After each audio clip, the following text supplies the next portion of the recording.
खबर फिरोजाबाद से। जमीयत उलेमाए हिंद ने फिरोजाबाद में सभी धर्मगुरुओं के साथ पहलगाम आतंकी हमले को लेकर की प्रेस वार्ता। फिरोजाबाद जाडापुरी स्थित वसिया मस्जिद में जमीयत उलेमाए हिंद की तरफ से सर्व धर्मगुरुओं के साथ कश्मीर के पहलगाम में हुए आतंकी हमले को लेकर प्रेस वार्ता का आयोजन किया। शहर मुफ्ती जमीयत उलेमाए हिंद के जिला अध्यक्ष मुफ्ती तनवीर अहमद ने कहा, पहलगाम में हुई घटना को लेकर आज हिंदू, मुस्लिम, सिख, ईसाई सभी लोगों में गहरा गम है, जिसको लफ्जों में नहीं कहा जा सकता। वहीं हिंदू धर्मगुरु पंडित मुन्नालाल शास्त्री ने कहा, जिस तरह कश्मीर में आतंकवादियों ने बेकसूर लोगों की निर्मम हत्या की है, प्रधानमंत्री उन हत्यारों को सख्त सजा दे।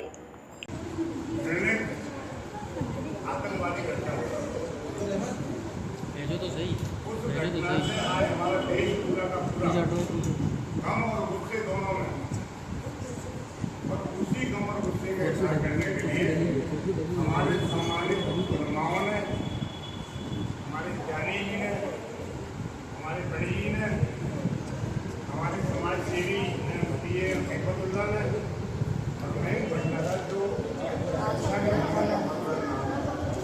हम लोगों ने निर्णय किया है।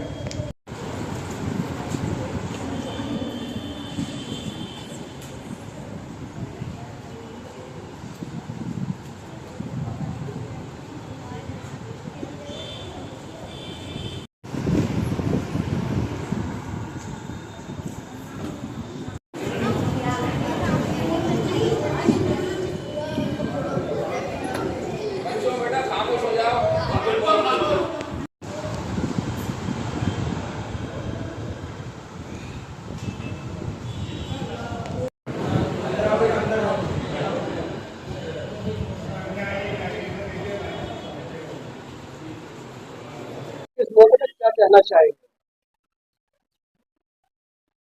जैसा कि आज यहाँ हमारे मुस्लिम धर्मगुरुओं ने सभी धर्मगुरुओं को एकत्रित करके पहलगांव में जो आतंकी हमला हुआ उसके बारे में यहाँ एक बैठक बुलाई। मैं एक बात पूछना चाहता हूँ, जितने मुस्लिम भाई बैठे हैं यहाँ पर, और मैं बहुत स्पष्ट बोलने वाला व्यक्ति, आतंकवाद में मैं समझता हूँ मुस्लिमों के अलावा कोई कौम है क्या? एक हिंदू बता दो आप, मैं इसके बहुत खिलाफ हूँ। आप धर्म को पूछ करके, उसको नंगा करके आप ये जानना चाहते हो ये कौन है? उसकी वाइफ को छोड़ दिया जा रहा है, उसमें गोली मारी जा रही है। आपके यहाँ पवित्र ग्रंथ शायद कुरान माना जाता है। कुरान में कहीं लिखा है कि बेगुनाहगार को मारना गुनाह है? गुनाह नहीं है, ऐसा कहीं लिखा है? बताओ मुझे आप लोग, किसी आयत में लिखा है क्या? कुरान इसकी इजाजत नहीं देता ना। अभी फेसबुक पर 2 दिन से एक हमारे मुस्लिम भाई टोपी पहन करके ये आयत का नाम भी बता रहे हैं, किस पृष्ठ पर है वो भी बता रहे हैं कि बेगुनाहगार को मारना कोई गुनाह नहीं है। ऐसे वक्तव्य आ रहे हैं, है ना। आप देखिए दिल्ली में, बम्बई, बड़ी बड़ी सिटियों में कितने मुस्लिम भाई इस बात का विरोध कर रहे हैं कि ये बहुत गलत हुआ। इससे ज्यादा गलत हो नहीं सकता। हमारे हिंदुस्तान में नहीं, पूरा विश्व भारत के साथ खड़ा हुआ है, सारे देश भारत के साथ खड़े हुए हैं, और इसका परिणाम, सारी तैयारियां हो चुकी है और इसका परिणाम इनको जल्दी से जल्दी भुगतना पड़ेगा। कईयों के नाम आए, उनके मकान, उनकी जगह नेस्तनाबूद कर दिए गए। ये इससे ज्यादा घृणित, इससे ज्यादा कोई बुरी बात हो नहीं सकती, और ये परिणाम 2-4 दिन में आपको देखने को मिल जाएंगे। ये आतंकवाद करना भूल जाएंगे सब लोग।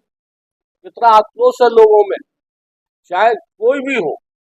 हम सब ऊपर बनाए हुए, ईश्वर के बनाए हुए, खुदा के बनाए हुए बंदे हैं। ईश्वर ने हमें शरीर दिया, कितना सुंदर शरीर दिया, काल कितने VIP दिए हैं। ये कोई अच्छी बात है? मैं इसके बहुत खंडन करता हूँ, विरोध करता हूँ। शीघ्र से शीघ्र इनको भुगतना पड़ेगा, चाहे कोई भी देश हो। हमारा पूरा भारतवर्ष की सरकार इसके लिए प्रतिबद्ध है। सारी तैयारी हो चुकी है, ये निश्चित बात है। मैं तो अपनी बात इतनी कहूँगा भैया। इस प्रोग्राम के जरिए क्या प्लान किया चाहिए और आवाम से क्या अपील करें? देखिए, पहली बात तो एक मैसेज क्या है, आपका सवाल मैसेज साफ है कि ये जो आतंकवादी घटना हुई है, हम पुरजोर इसकी मजम्मत करते हैं और सख्त अल्फाज में इसकी मजम्मत करते हैं, और इसके साथ साथ हमारी हुकूमत से डिमांड है, यदि मुतालबा है कि हुकूमत इस बात का इंतज़ाम करे कि आइंदा इस तरह की कोई घटना कहीं न हो, और उसके साथ साथ हुकूमत की ये भी जिम्मेदारी है कि वो इस बात पर भी विचार विमर्श करे और गौर व फिक्र करे कि आखिर ये घटना क्यों हुई।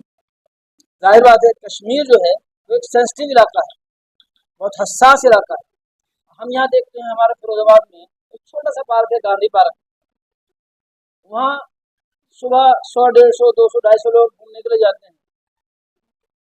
वहाँ हुकूमत की तरफ से पुलिस का इंतजाम रहता है, सिक्योरिटी का इंतजाम रहता है। जहाँ 2-2.5 हज़ार लोग हों, उससे ज़्यादा लोग हों, वहाँ कोई सिक्योरिटी ना हो, इसका मतलब यहाँ कहीं ना कहीं हमारी तरफ से चूक हुई है। उस चूक पर भी हमें गौर करना जरूरी है। जहाँ ये जरूरी है कि उन आतंकवादियों को सजा दी जाए, और ऐसी सजा दी जाए जो इबरतनाक हो, कि आइंदा कोई ऐसा करने की हिम्मत न कर सके। सजा ऐसी होनी चाहिए कि आइंदा कोई ये सोच भी ना सके कि हमें ऐसा करना है, उसके दिमाग से ये बात निकल जाए। अगर कोई ऐसा करने का सोच रहा है तो सजा ऐसी होना चाहिए कि आइंदा कोई ऐसा प्रोग्राम बना भी ना सके। ये बहुत सख्त, क्योंकि जब तक सजा सख्त नहीं होगी उस वक्त तक जराइम को नहीं रोका जा सकता। तो आतंकवाद को अगर रोकना है तो उसके लिए सजा भी हमें सख्त करना होगी, और उसके साथ साथ हमारी अपनी जो जिम्मेदारी है उस जिम्मेदारी को भी हमें पूरा करना होगा कि हमारी तरफ से कहीं कुछ चूक ना हो। बस मैं इतना ही कहना चाहूँगा।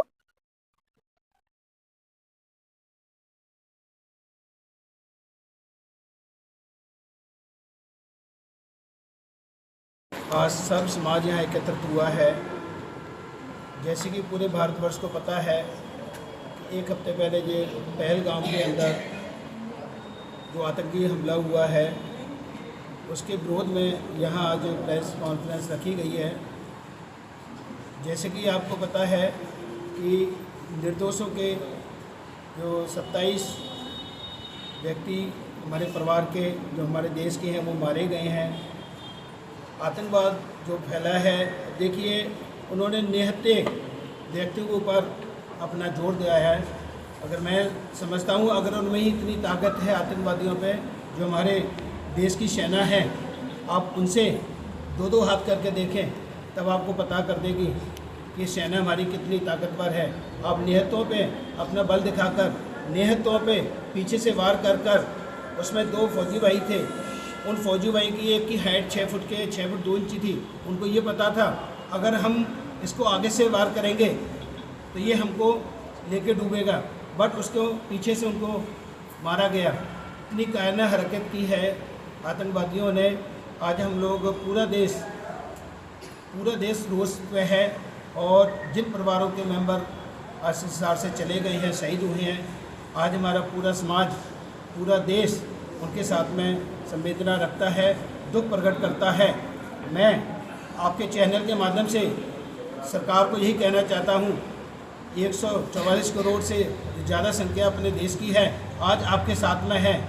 आप ऐसा कोई काम कीजिए कि जितने भी आतंकवादी हैं सारे ख़त्म हो जाएं और अपना देश जीरो पे आ जाए। कहीं किसी का ऐसे घर के अंदर, हमारे जो भाइयों के अंदर रोष होता है, वो आज हमें ऐसी मीटिंग करनी ना पड़े, ऐसी कॉन्फ्रेंस ना करनी पड़े। हम अमन से, शांति से रहने वाले लोग हैं, अमन से, शांति से रह सकें। वाहिगुरु जी का खालसा, वाहिगुरु जी की फतेह। आतंकवादी किसे मानते हैं?